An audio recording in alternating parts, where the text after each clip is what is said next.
നമസ്കാരം, മലയാളി വാർത്തയിലേക്ക് സ്വാഗതം. പാലക്കാട് നടുക്കുന്ന ഒരു അപകടം സംഭവിച്ചിരിക്കുന്നു. സ്കൂട്ടറിൽ പോകവേ റോഡിലെ കുഴിയിൽ വീണ യുവതി ലോറി കയറി ഇറങ്ങി മരിക്കുന്ന സാഹചര്യമുണ്ടായി. റോഡിലെ കുഴിയാണ് ഈ ഒരു അപകടത്തിലേക്ക് നയിച്ചത്.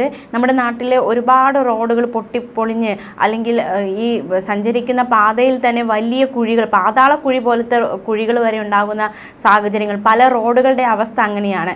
പല റോഡുകളിലും ഇത്തരത്തിൽ അപകടകരമാകുന്ന രീതിയിൽ കുഴികൾ ഉണ്ടായിരിക്കുന്ന അവസ്ഥയാണ്. പ്രത്യേകിച്ച് ഇപ്പം മഴ പെയ്ത സാഹചര്യത്തിലൊക്കെ ആ കുഴികളുടെ അപകടാവസ്ഥ വലുതായിരുന്നു.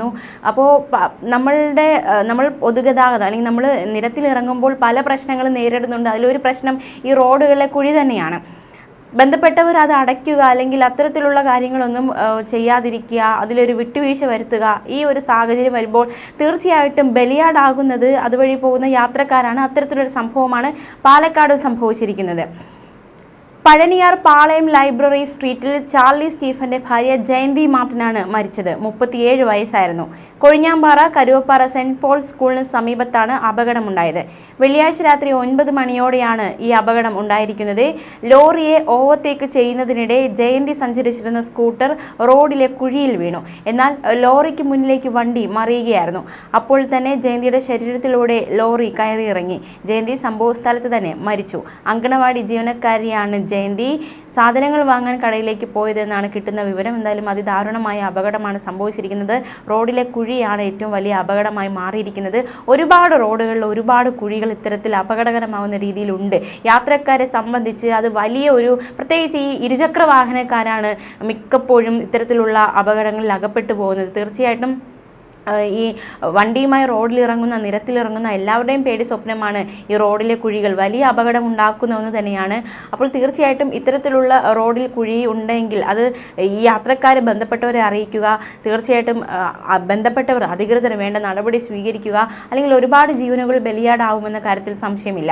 ജനുവരി വരെയുള്ള കണക്കുകൾ അനുസരിച്ച് സംസ്ഥാനത്ത് റോഡ് അപകടങ്ങൾ കൂടുമ്പോഴും മരണനിരക്കിൽ കുറവുണ്ട്. എങ്കിലും അപകടങ്ങൾ കൂടുന്ന സാഹചര്യമാണ് ഉള്ളത്. 2023 സംസ്ഥാനത്ത് 48,091 അപകടങ്ങളിൽ 4,080 പേർ കൊല്ലപ്പെട്ടു. 2024 48,836 അപകടങ്ങളിൽ മരണപ്പെട്ടവരുടെ എണ്ണം 3,714 AI ക്യാമറകളും എൻഫോഴ്സ്മെന്റ് സ്ക്വാഡിന്റെ പ്രവർത്തനവും മരണനിരക്ക് കുറയ്ക്കാൻ സഹായകരമായതാണ് പോലീസിന്റെ മോട്ടോർ വാഹന വകുപ്പിന്റെ വിലയിരുത്തൽ. 2016 മുതലുള്ള കണക്കുകൾ കോവിഡ് കാലത്തൊഴികെ ശരാശരി 4,300 പേർ വരെ ഒരു വർഷം റോഡ് അപകടങ്ങളിൽ കൊല്ലപ്പെടുന്ന സാഹചര്യമായിരുന്നു. 20-30% അപകടങ്ങളെ രാത്രിയിൽ നടക്കുന്നുള്ളൂ. ബാക്കിയെല്ലാം കൊല്ലപ്പെടുന്നവരുടെ 50%-ലധികവും ഈ സമയത്താണ്. അതിവേഗത്തിനും അശ്രദ്ധയ്ക്കുമൊപ്പം റോഡുകളുടെ മോശം സ്ഥിതിയും വാഹനപ്പെരുപ്പവും അപകടങ്ങൾ കൂട്ടുന്നുണ്ട്. സംസ്ഥാനത്തെ റോഡ് ശൃംഖലയുടെ 20%-ൽ താഴെയുള്ള PWD റോഡുകളിലൂടെയാണ് മൊത്തം ഗതാഗതത്തിന്റെ 75% നടക്കുന്നത്. റോഡ് അപകടങ്ങൾ കുറയ്ക്കാൻ ലക്ഷ്യമിട്ട് സേഫ് കേരള പദ്ധതിയിൽപ്പെടുത്തി 2023 ജൂൺ 1 മുതലാണ് AI ക്യാമറകൾ പ്രവർത്തനക്ഷമമായത്. റോഡ് അപകടങ്ങൾ കുറയ്ക്കാൻ സമഗ്ര പദ്ധതികളാണ് സംസ്ഥാന സർക്കാർ നടപ്പിലാക്കുന്നത്. എങ്കിൽ പോലും ഇത്തരത്തിലുള്ള ചില കാര്യങ്ങൾ കൂടി ശ്രദ്ധിച്ചില്ല എങ്കിൽ ഇത്തരത്തിൽ ഏത് മാർഗങ്ങൾ അവലംബിച്ചാലും അത് ഫലപ്രദമാകില്ല എന്നതിലേക്ക് ഈ ഒരു സംഭവം വിരൽ ചൂണ്ടുന്നുണ്ട്. അപകടങ്ങൾ കുറയ്ക്കുന്നതിന് കേരള റോഡ് സേഫ്റ്റി അതോറിറ്റിയുടെ നേതൃത്വത്തിൽ പോലീസും മോട്ടോർ വാഹന വകുപ്പും പൊതുമരാമത്ത് വകുപ്പും മറ്റു സർക്കാർ ഏജൻസികളും വിവിധ പരിപാടികൾക്കടക്കം തുടക്കമിട്ടിരുന്നു. സംസ്ഥാനത്ത് തുടരെ അപകടങ്ങൾ സംഭവിക്കുന്ന 275 ബ്ലാക്ക് സ്പോട്ടുകൾ അധികൃതർ കണ്ടെത്തിയിരുന്നു.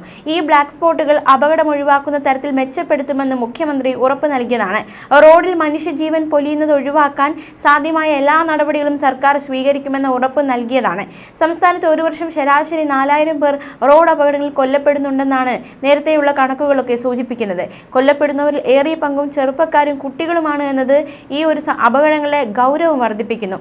അമിത വേഗം, അതുപോലെ തന്നെ അശ്രദ്ധ, ഈ ട്രാഫിക് നിയമങ്ങളൊക്കെ തെറ്റിക്കുന്നത്, ഇതൊക്കെ ഒരു പരിധിവരെ അപകടത്തിലേക്ക് നയിക്കുന്നുണ്ട്. എങ്കിൽ പോലും ഈ റോഡിലെ ഇത്തരത്തിലുള്ള കുഴികൾ, മാത്രമല്ല ഇത്തരത്തിൽ പൊട്ടിക്കിടക്കുന്ന അവസ്ഥ, റോഡിൻ്റെ വീതി കുറവ്, ഇങ്ങനെ ഒരുപാട് ഘടകങ്ങൾ അപകടത്തിലേക്ക് നയിക്കുന്നുണ്ട്.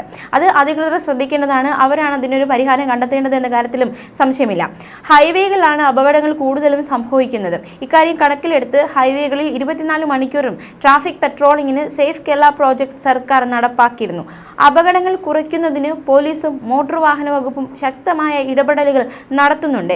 മൊബൈൽ ഫോൺ ഉപയോഗിച്ച് വാഹനം ഓടിക്കുന്നത്, മദ്യപിച്ച് വാഹനം ഓടിക്കുന്നത്, അമിത വേഗം, മാത്രമല്ല പലപ്പോഴും ഓവർടേക്കിംഗ് നടത്തുന്നത്, ഇത്തരത്തിലുള്ള കുറ്റകൃത്യങ്ങൾ ചെയ്യുന്നത്, റോഡിലെ ഇത്തരത്തിലുള്ള കുറ്റകൃത്യങ്ങൾ ചെയ്യുന്നവരുടെ ലൈസൻസ് റദ്ദാക്കുക എന്നതടക്കമുള്ള നടപടികൾ അധികൃതർ സ്വീകരിച്ചിരുന്നു. റോഡിൽ നിയമം ലംഘിക്കുന്നവരോട് ഒരു ദാക്ഷിണ്യവും ഉണ്ടാവില്ല എന്ന മുന്നറിയിപ്പടക്കം മുഖ്യമന്ത്രി നേരത്തെ തന്നെ നൽകിയതാണ്. വാഹന പെരുപ്പം, അതുപോലെ തന്നെ നിയമങ്ങൾ അനുസരിക്കാനുള്ള വിമുഖത, അശ്രദ്ധ, കാലവർഷം എന്നിവയെല്ലാം അപകടങ്ങൾക്ക് കാരണമാകുന്നുണ്ട്. അപകടങ്ങൾ കുറയ്ക്കുന്നതിന് സർക്കാരിന്റെ വിവിധ വകുപ്പുകൾ യോജിച്ചാണ് നീങ്ങുന്നത്.